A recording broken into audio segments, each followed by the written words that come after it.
ukaruha gahoro gahoro, kuko hari igihe yashyiramo mu kantuza nabwo ntirubashe kuyanywa. Aha ngaha ndimo ndereka aborozi nyine igihe udafite systeme yo kuzinywesha iri automatique, dukoresha tuno tuboro zinyweramo, ugomba gukoresha serenge hanyuma ukaruha rukanywa, ukaruha rukanywa. Ikindi nkuko nabibabwiye nyine, iyo ufata urukwavu ntabwo ufata amatwi cyane, ufata hano hegereye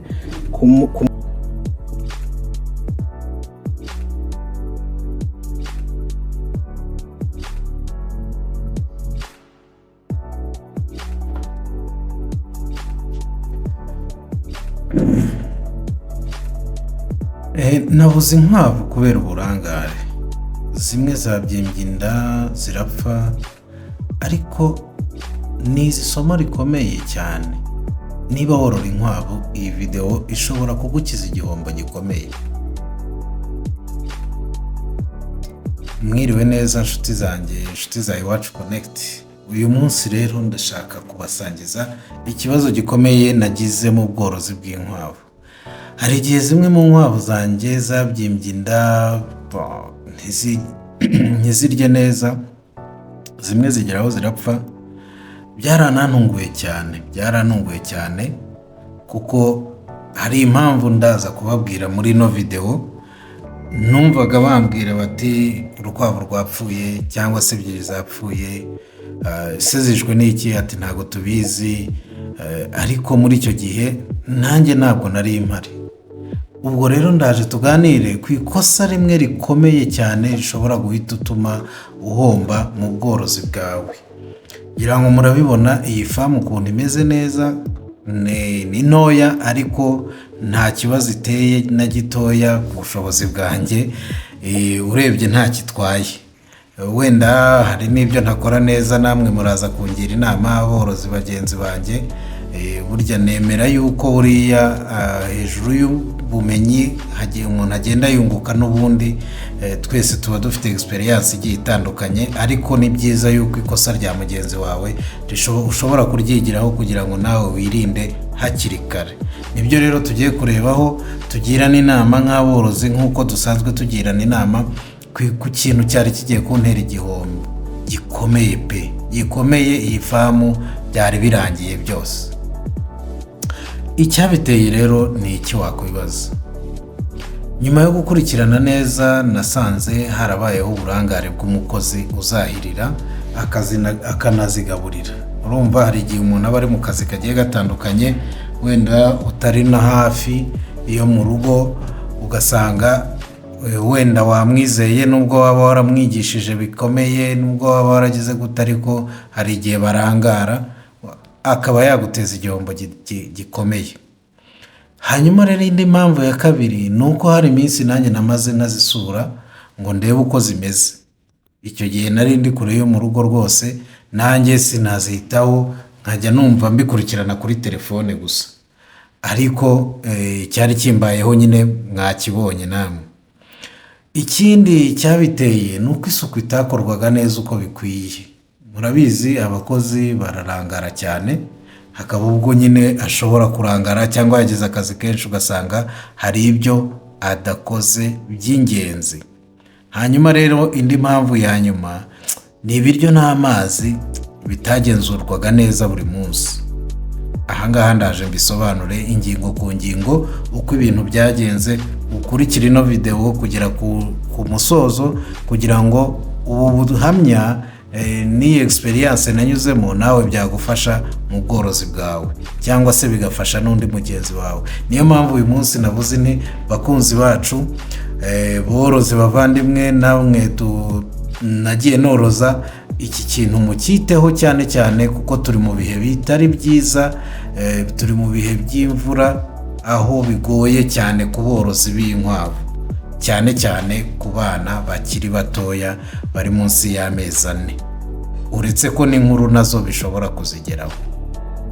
Sasa rero naraje urumva hari zapfuye mu buzima busanzwe nyine bw'iminsi y'akazi, ntari hafi.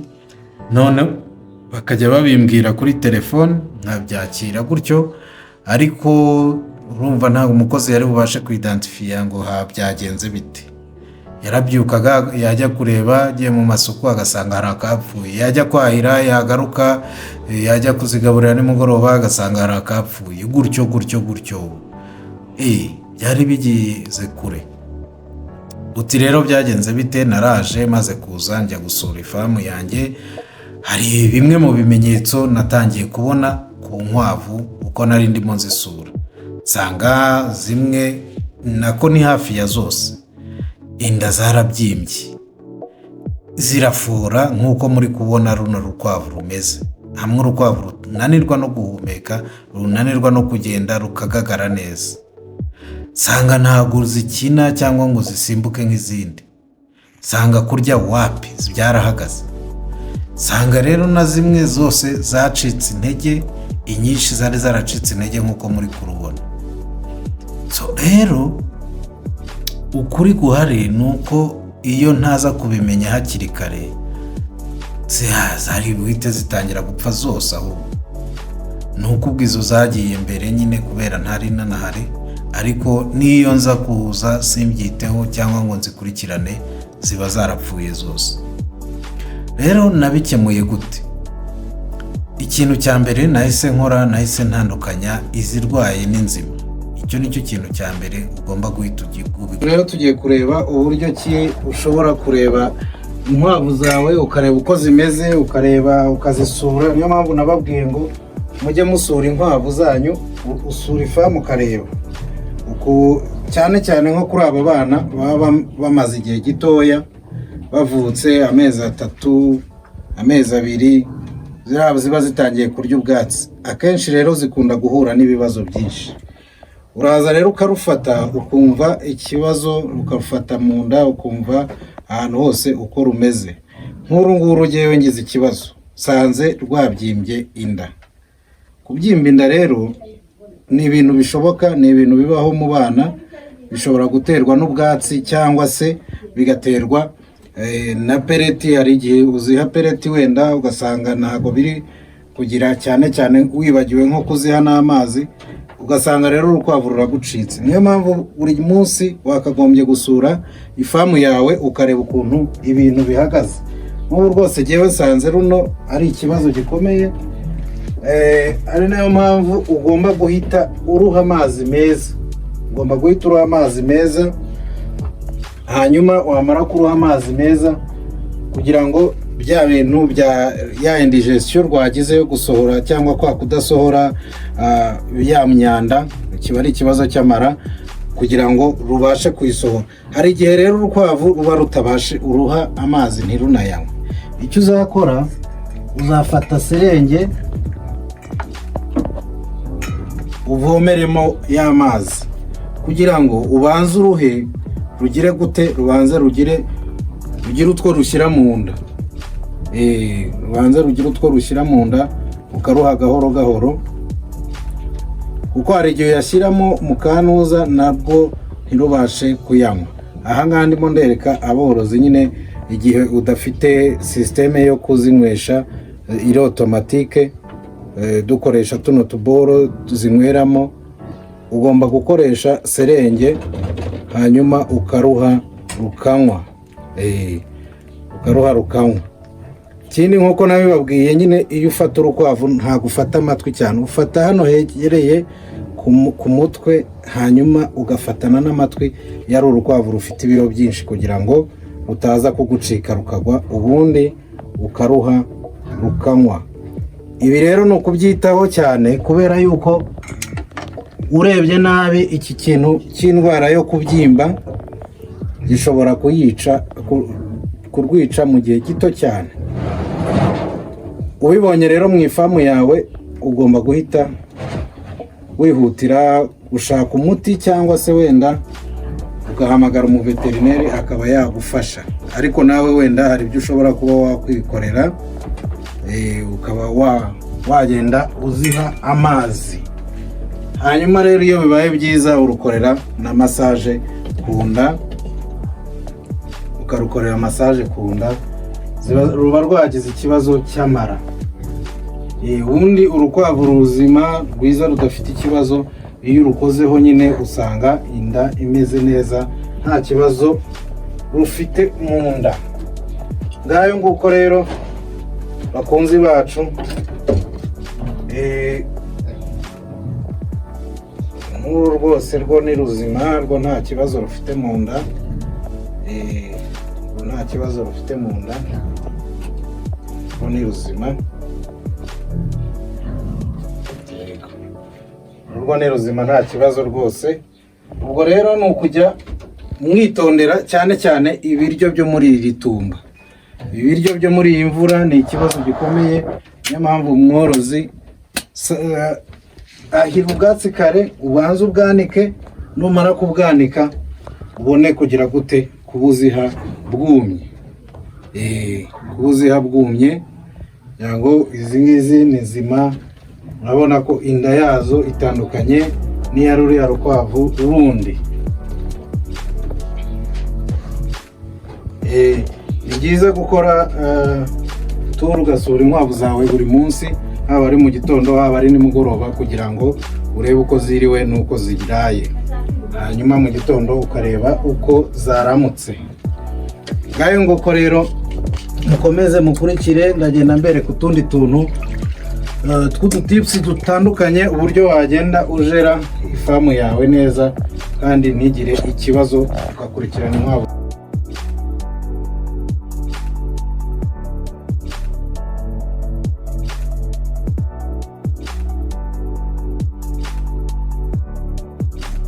Nubwo hafi ya zose zari zirwaye, ariko ntago zari ziri ku kigero kimwe.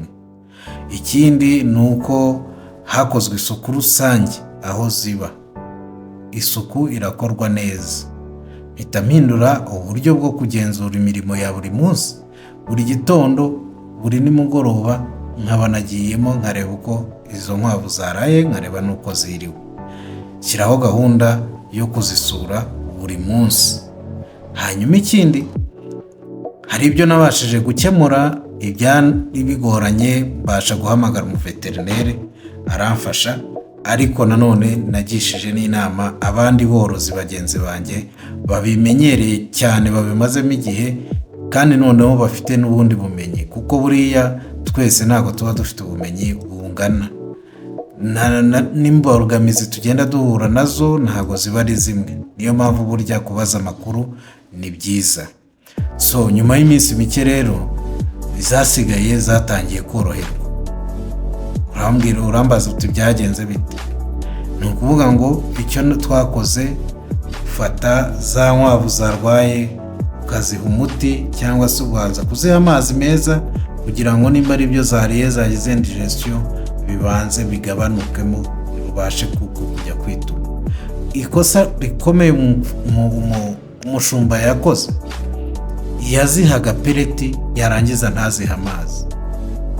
Ntaziha amazi habe na mape. Ibaze nawe kugaburira inkwavu iminsi irenga 3 uziha peleti utaziha amazi. Ibyatsi ubundi tubanza kubyanika nk'uko muri kubibona.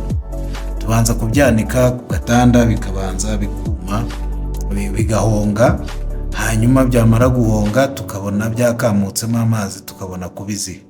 Ariko kubera turi mu gihe cy'imvura, yarazaga, urumva, akaba arafatiranye nyine, wenda yavuye kwahira atinze, agahita afatirana, agahita azigaburira.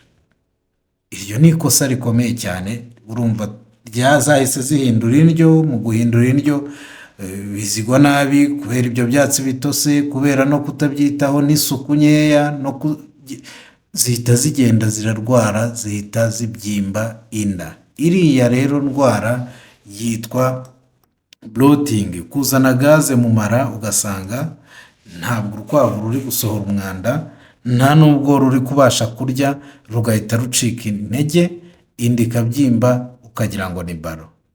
Ibyo rero nyine hari, iyo wabibonye hakiri kare rutarabyimba cyane, uruha amazi meza, cyangwa se ukarufasha, ukarufata, ukaruha imiti yabigenewe wagiriyeho inama na veterineri.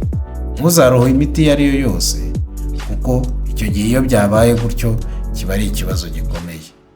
So rero borozi bagenzi banjye, inama y'ibanze nakubwira nuko ntuzigere undi muntu ubworozi bwawe ngo ubwibagirwe wowe ubwawe kubusura. Inama ya kabiri, sura amatungo yawe buri munsi.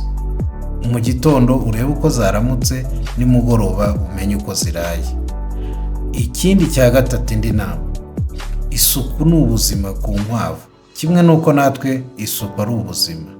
Yaba ari isuku y'ibiraro, yaba ari isuku y'ibyo tuziheramo, icyo kintu ni ikintu gikomeye cyane mu bworozi bwawe. Inama ya kane, reba impinduka zose ku nkwavu hakiri kare. Ufate urukwavu urebe uko rumeze, wumve imiterere yarwo, wumve nuko rumeze. Iyo ntaza gufata urukwavu ngo nkore kunda ndebe ukuntu rumeze, cyari buba ari ikibazo cyane. Iyo nza kunyuramo gutyo gusa ndi kureba mu biraro, ntafata urukwavu ngo ndebe ikibazo rufite, nta kintu nari bube nkoze, ubwo ni ukuvuga ngo byari birangiye. Jya ugira umuveterineri hafi ushobora kuba wagisha inama igihe uhuye n'ikibazo gikomeye.